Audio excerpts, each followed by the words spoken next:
you care about the planet? Then nuclear power is for you.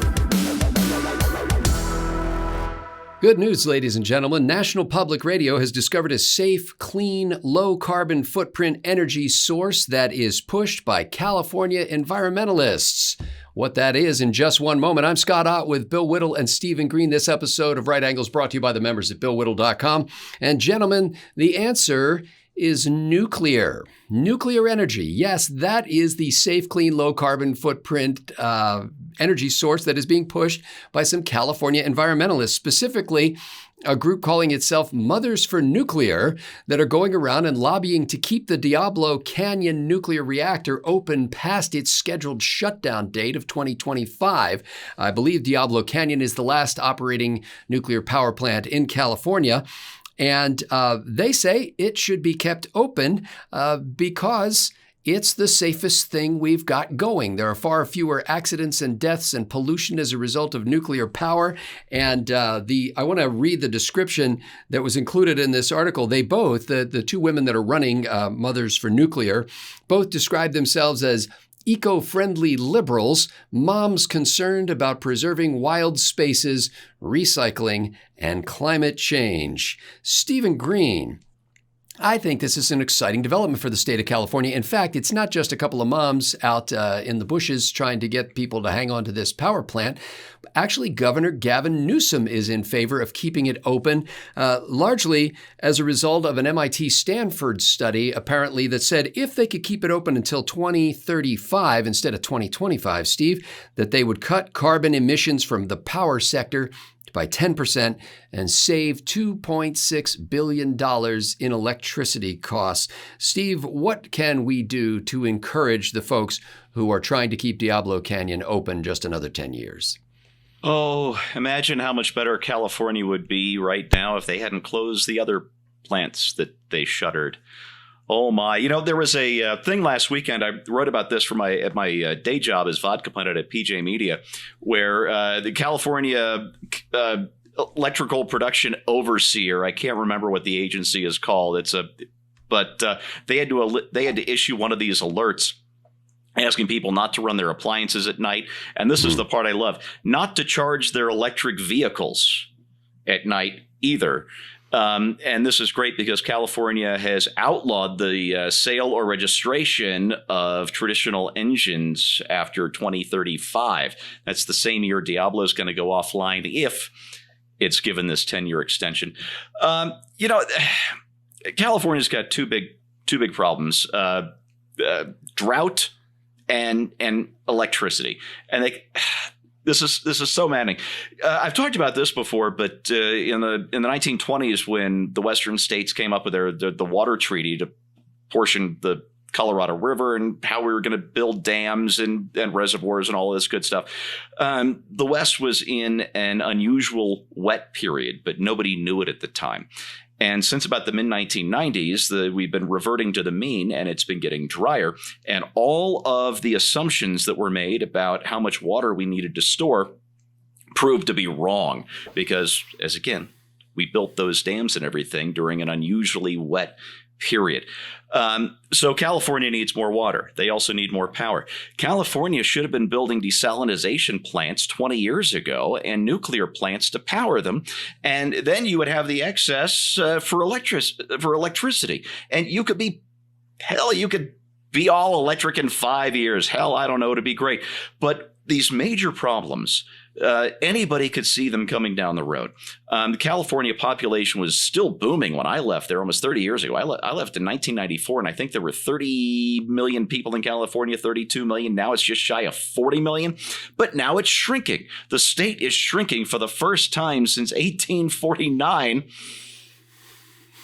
because when you plug in your car, there's no juice. That'll do it. Bill Whittle, it's Governor Newsom's plan to keep the Diablo Canyon reactor going is going to face some opposition, specifically from his own party in the state assembly. His own buddies, lawmakers, are against it in many cases. It also has to clear some regulatory hurdles with the state and the federal government. And of course, there are still a lot of grassroots, diehard activist opponents of it who are saying a variety of old arguments. Plus, they're saying, now look, Diablo Canyon reactor is old, it's not safe, it is in a risky location as far as potential for earthquakes and things like that. Bill, my understanding is that to open a new nuclear reactor could take 7 to 10 years, but usually takes decades. If they shut this one down, what are the prospects for nuclear power sufficient to fuel everybody's Tesla ever coming online in our lifetimes? I think they should shut down Diablo Canyon, and they should do it as the final step of going to essentially an all-nuclear energy grid here in California. The Diablo Canyon reactor produces 2.2 gigawatts of power, 2,200 megawatts of power. I did a little research into this a little while ago. California is adding power plants to the grid.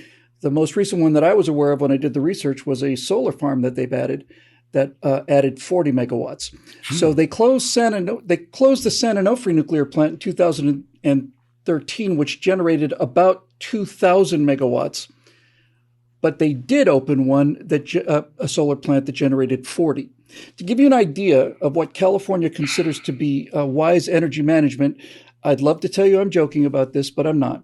Listed as power sources in the California grid is a facility that pumps water up the hill at nighttime when electrical rates are low and then runs energy off it using gravity when energy rates are higher. They pump water up, burning energy, the same amount of energy, by the way, it's just at a cheaper price. And then when it comes down, we generate more energy. The reason I say that Diablo Canyon should be eventually closed and closed as the last is because this facility was opened in the late 60s and essentially was designed in the 50s. Steve mentioned on our backstage show that one of the qualities about American nuclear power plants, because there were so many different private companies, is that no two of them are exactly the same. It pains me to say this, but the French had this absolutely down. They put out a standard reactor design, which meant that anybody who was trained on one was trained on the other. That's a much smarter way to go. But my point is this. In the 50s and 60s, we understood how to get heat out of uranium. And in order to do that, it took some pretty fancy engineering. Since then, we've determined ways to get heat out of radioactive materials that don't generate these kind of radioactive wastes, and much more importantly, cannot melt down. It's not cannot melt down because if something happens, we got to pump. It's not a question of engineering. The laws of physics say that if this thing stops working, it simply shuts down. It takes a lot of work to keep it going. If that power supply goes out, then it just plain stops working. And the final thing I'll say on this, because I'm an advocate of this, there's been 3 bad nuclear accidents in the history of the world. There was 3 Mile Island, which released some radioactive gas in the atmosphere and had no detectable effect on anything. There was Fukushima, which was designed to withstand a 9.0 earthquake. 9.0. The big one in California is predicted to be 8 something, right? 9.0 is what it was designed to protect. It ended up being a 9.1 earthquake, and they could have saved that plant. They could have saved that plant completely, but they decided that they wanted to try and save the reactor, so they didn't want to pump water into it. So that's a bad management decision, but these things happen. And the big one, of course, is Chernobyl. At Chernobyl, reactors don't have containment structures. We have an energy source that we use at home, many of us, and it's called fire. And when we have fire in our home, we put it into a containment structure, which we call a fireplace and a chimney. We don't light the fire in the middle of the living room because things are likely to burn down if you do that. We put it into a safe structure that's designed to withstand fire. The Soviets didn't do that. They said, it's too expensive. More importantly, Chernobyl exploded because a Communist Party official wanted to show his superiors that he could make that plant run at a particularly low level of output. And it was just nothing but a series of mindless errors. I'm saying all of this to say that the 3 big nuclear accidents are not only preventable by new designs, they were all preventable by just common sense adherence to the procedures that were in place at the time, with the exception of, I guess, of 3 Mile Island. But this power source has been so demonized. And Steve is right. I grew up in a world where we were gonna grow cotton in the Mojave Desert because we had nuclear power plants. And we're gonna pump seawater in there. They're gonna desalinate the water. It's gonna give us fresh drinking water. Gives us hydrogen if we want to use hydrogen cars. We want to get away from a plug. But when it's all said and done, Scott, power from Diablo Canyon is 6 cents per kilowatt hour, and everything else, including the fossil fuel plants in California, is 10 cents per kilowatt hour. And those gigantic solar plants in Nevada are something outrageous, like 9 or 10 times that amount of money. So it's win, win, win, win, win, win, win, except for these people who never allow us to have any nice things. Well, these Mothers for Nuclear are going around speaking to community groups and professional societies. They're on social media promoting conversations. They walk around their hometowns wearing T-shirts that say, "Why nuclear? Ask me." And you just got to admire these folks. One of them says, this is a quote from the story, "It's the largest source of carbon-free electricity in the United States. Most people don't know that it produces a lot of electricity on a relatively tiny land footprint." And I think that this is a great example of two what seem like divergent ideas coming together, and of people who are open-minded enough to say, hey, I know what my objectives are. If I can achieve my objectives in a different way than I thought was possible, then I'm open to that. And clearly, these people who are promoting this idea now of keeping Diablo Canyon open and of promoting nuclear power understood that. For years, they may have labored under the delusion that this is a super dangerous form of energy generation. But now they're coming around to say, hey, wait a minute, as far as accidents and pollution and so-called climate change go, and all of this stuff that they care about, wow, it's actually a lot better than anything else we've got going. And they are willing to change their minds, and not only that, turn around and advocate for something that they previously opposed. And I think it's a good lesson for all of us to look at and say, okay, how can we find ways to connect with things people care about in ways that make sense to them, instead of just taking, a couple of women like this who a decade or two ago, we might have said, listen, you knuckleheads, and kind of insult them and talk about how ignorant they are and stuff like that. But how can we bring them along a continuum to understand that, hey, you care about the planet? Then nuclear power is for you, and here's why.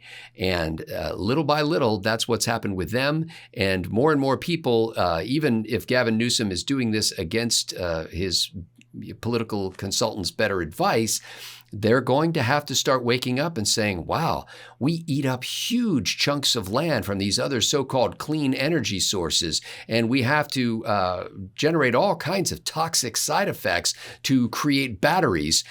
Gee, maybe if we did something that takes up a relatively small land footprint and generates cheap electricity and makes the planet cleaner and better, that would work for all of us. And I welcome our friends who have come to this realization, and I'm going to try to not say anything to get in their way. For Bill Whittle and Stephen Green, I'm Scott Ott. Thanks to the members at BillWhittle.com for making Right Angle possible.